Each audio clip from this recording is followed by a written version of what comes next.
हाजिर हैं आज एक नई टॉपिक लेकर, जिस टॉपिक का नाम है पृथ्वी पर अक्षांश रेखाएं। तो आज हम बच्चों के बीच अक्षांश रेखाओं की चर्चा करेंगे कि आखिर अक्षांश रेखाएं किस तरह की अक्षांश रेखाएं होती है और इसकी क्या महत्व है, कितने अक्षांश रेखाएं होती है और अक्षांश रेखाएं किधर से किधर तक गुजरती है, देशांतर रेखाएं किधर से किधर तक गुजरती है और ये अक्षांश रेखाएं क्यों महत्वपूर्ण है। इन सारी बातों की चर्चा आज के बच्चों के बीच हम करेंगे। तो चलिए सबसे पहले हम एक पृथ्वी की चित्र बनाते हैं कि आखिर पृथ्वी जो है कैसे होती है। तो यह जो है यह पृथ्वी है।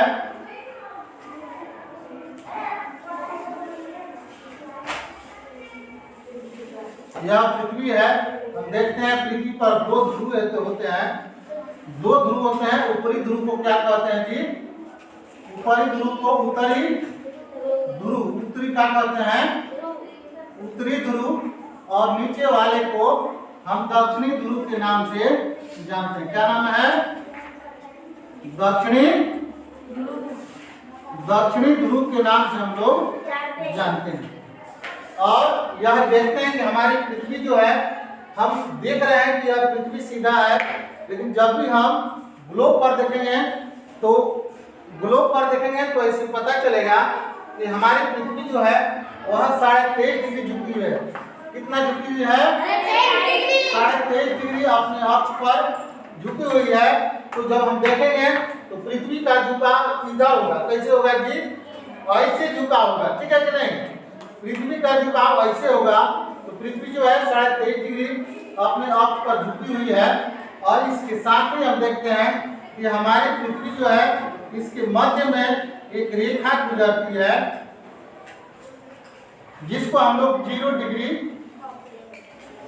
डिग्री अक्षांश के नाम से हम लोग जानते हैं।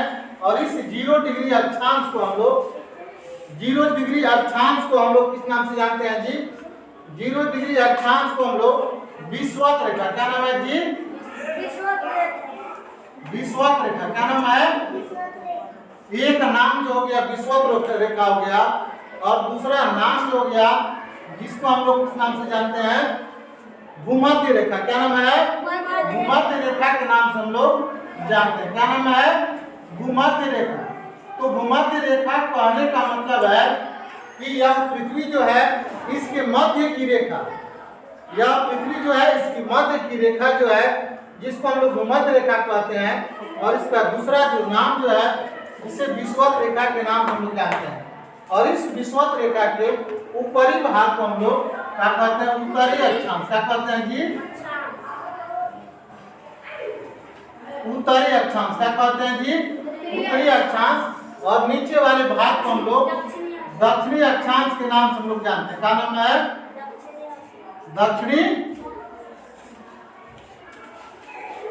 दक्षिणी अक्षांश के नाम से हम लोग जानते हैं।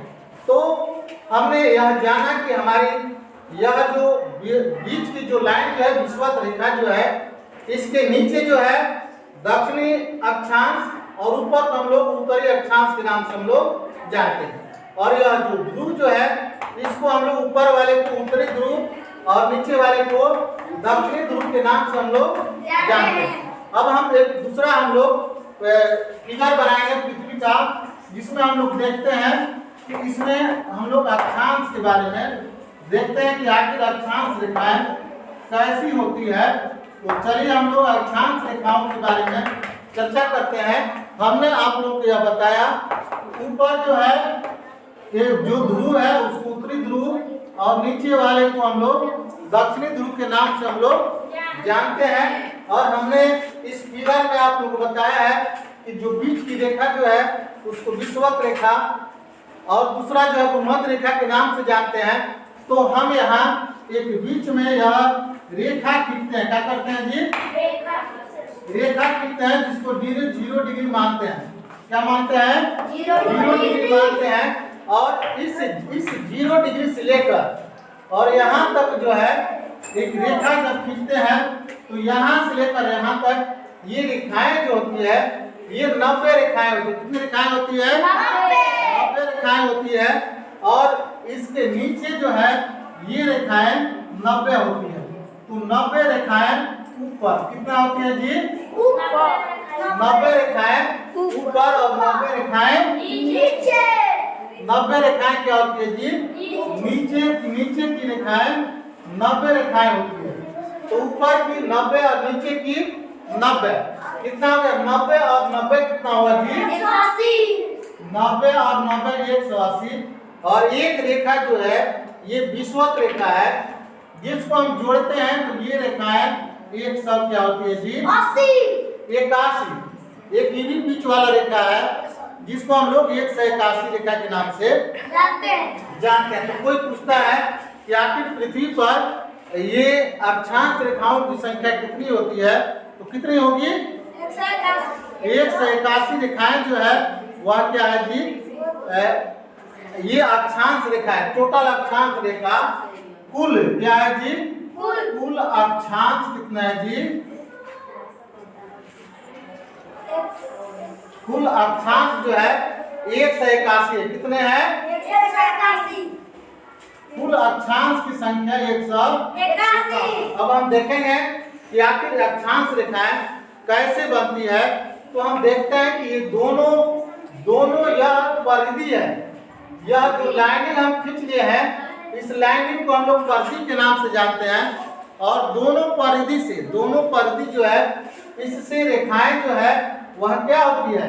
मिलती है। क्या होती है? जिससे यहाँ पर है तो देखेंगे कि यह दोनों परिधि से यह रेखा क्या होती है जी? मिलती है।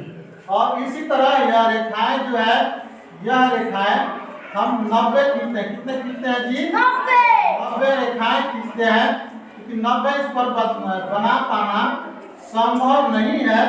लेकिन हम देखते हैं ये रेखाएं जो है 90 रेखाएं खींची जाएगी और इन रेखाओं में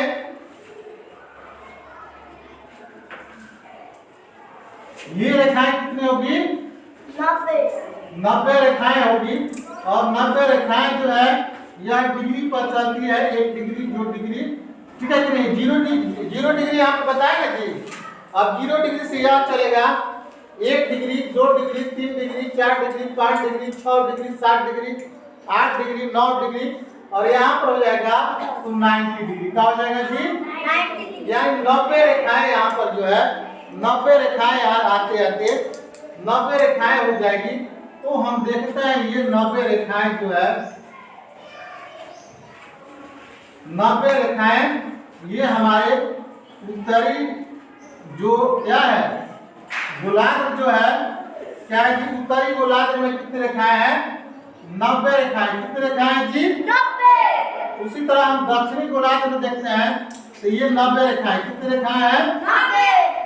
90 रेखाएं हैं। और ये रेखाओं का क्या महत्व है? ये रेखाएं जो है ये क्या करती है जी? किसी भी जगह के स्थान को निर्धारित करती है कि ये स्थान कहाँ से कहाँ तक है, ये स्थान कहाँ से कहाँ तक है, तो ये निर्धारित करती है। तो हमने आप लोगों को यह बताया कि ये रेखाएं जो है कितनी है जी? 90 रेखाएं। ऊपर 90 और नीचे क्या होती है जी? 90 रेखाएं। ठीक है जी। तो ये अक्षांश रेखाएं है और ये रेखाएं जो है दोनों परिधि से मिलती रहती है। और इन रेखाओं का यह काम है कि यह पूरब से पश्चिम की ओर खींची जाती है। किधर से खींची जाती है? पूरब से पश्चिम की तरफ ये रेखाएं खींची जाती है। और ये रेखाएं ये दोनों परिधि से मिलती है। जैसे इस परिधि से मिलती है। जब इस रेखा को हम लोग ग्लोब पर गेंदा पर देखेंगे तो यह रेखाएं जो है पूरी गोलाकार होती है। क्या होती है जी? पूरी गोलाकार होती है। इसका मतलब कि जहाँ उसका हवा भरा जाता है और निचला जहाँ उसका एपी होता है, ऊपर से नीचे तक ये पूरे गोलाकार होती है। हम केवल इसके एक पर्सन को देखते हैं, इसलिए लग रहा है कि समानांतर रेखाएं है। लेकिन जब उस गेंद पर देखेंगे तो ये चारों तरफ रेखाएं एकदम सेम डिस्टेंस में ये रेखाएं होंगी। ठीक है कि नहीं? उस पर ऊपर जो है उस गेंद के ऊपर 90 रेखाएं और गेंद के नीचे 90 रेखाएं। अब ग्लोब को देखेंगे तो ग्लोब पर यह स्पष्ट हो जाएगा कि ये 90 रेखाएं कैसी होती है। अब मान लीजिए यह गेंद है ना जी, इस पर रेखाएं जो है ऐसे ऐसे के बाद घूमेगी। अब यहाँ छोटा है, उसी तरह ये रेखाएं ऐसे ऐसे क्या होगी जी, घूमेगी। क्या होगी, छोटा है तो क्या होगी जी, उसी तरह बड़ा है तो यह घूमेगी, यह बड़ा है तो घूमेगी, और छोटा होगी तो घूमेगी। तो उत्तरी अक्षांश में 90 और दक्षिणी अक्षांश में क्या होगा जी, 90। ठीक है ना जी। और अब चूंकि इस पर फिर हम दूसरा चीज बना रहे हैं, थोड़ा दर्शक को दूसरा जो है इस पर बताना है कि हमारे इस यह पृथ्वी जो है इस पर, यह पृथ्वी जो है इस पृथ्वी पर 5 रेखाएं महत्वपूर्ण रेखाएं होती है। और ये 5 महत्वपूर्ण रेखाएं क्या होती है, एक और बात हम बताएंगे कि अक्षांश रेखा भी इसको कहते हैं और अक्षांश वृत्त भी कहते हैं। अक्षांश रेखा कहते हैं और अक्षांश वृत्त इसलिए कहते हैं कि ये रेखाएं पृथ्वी पर गोल घूमती है। क्या होती है जी, गोल घूमती है। ये रेखाएं गोल है, भले हम इसको समानांतर देख रहे हैं लेकिन ये रेखाएं क्या है जी, गोल है। तो ये हमारा पृथ्वी है।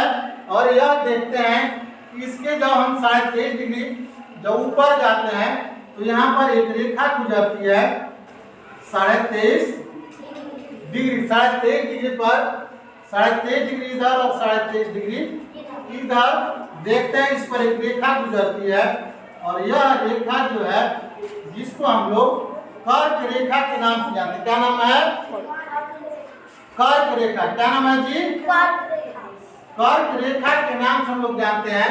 और ये रेखाएं जो है ये भारत से होकर यह गुजरती है। और भारत से गुजरने वाली जो रेखाएं जो है 8 रेखाएं, कितने 8 रेखाएं नहीं बल्कि 8 राज्य, कितने राज्य हैं, 8 राज्यों से यह रेखा जो है भारत को काटती है। क्या करती है, भारत को काटती है, जो गुजरती है गुजरात से और मिजोरम में जाकर वह लास्ट कर जाती है। जैसे भारत से गुजरती है तो गुजरात जो है वहां से गुजरती है और मिजोरम में जाकर निकल जाती है। ठीक है ना जी। तो ये कर्क रेखा है और कर्क रेखा के ऊपर जो है एक रेखा जो होती है 66.5 डिग्री पर, जिसको हम लोग आर्कटिक क्या कहते हैं जी, आर्कटिक रेखा के नाम से हम लोग जानते हैं। और ये रेखाएं 66.5 डिग्री पर यह क्या करती है, ये रेखाएं खींची जाती है। और ये सारी रेखाएं गोलाकार होती है। इसको हम लोग अक्षांश रेखा का है या अक्षांश वृत्त का है। अब नीचे हम चलते हैं तो नीचे जब आते हैं तो नीचे भी हम लोग 23.5 डिग्री पर एक रेखा खींचते हैं। कितने डिग्री पर जी, 23.5 डिग्री पर, जिसको हम लोग क्या कहते हैं, 23.5 डिग्री। तो इसे हम क्या कहते हैं, इस रेखा को हम लोग इसको कहते हैं मकर रेखा। क्या कहते हैं, मकर रेखा। क्या कहते हैं जी, मकर रेखा। और इसके नीचे जो है 66.5 डिग्री पर हम लोग क्या कहते हैं, इसको अंटार्कटिक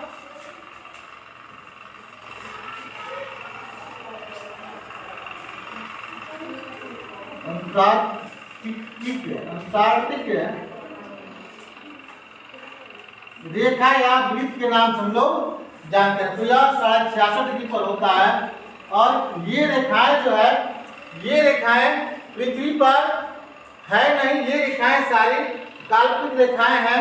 और इन रेखाओं को समय और देशांतर, ये जो रेखाएं जो है अक्षांश रेखाओं को किसी जगह पर उसके स्थान को निर्धारित करने के लिए और देशांतर रेखाओं को समय को निर्धारित करने के लिए इसको खींचा गया है। और ये रेखाएं ये क्या है, महत्वपूर्ण है। और ये अक्षांश रेखाएं कितनी है जी, 181 रेखाएं।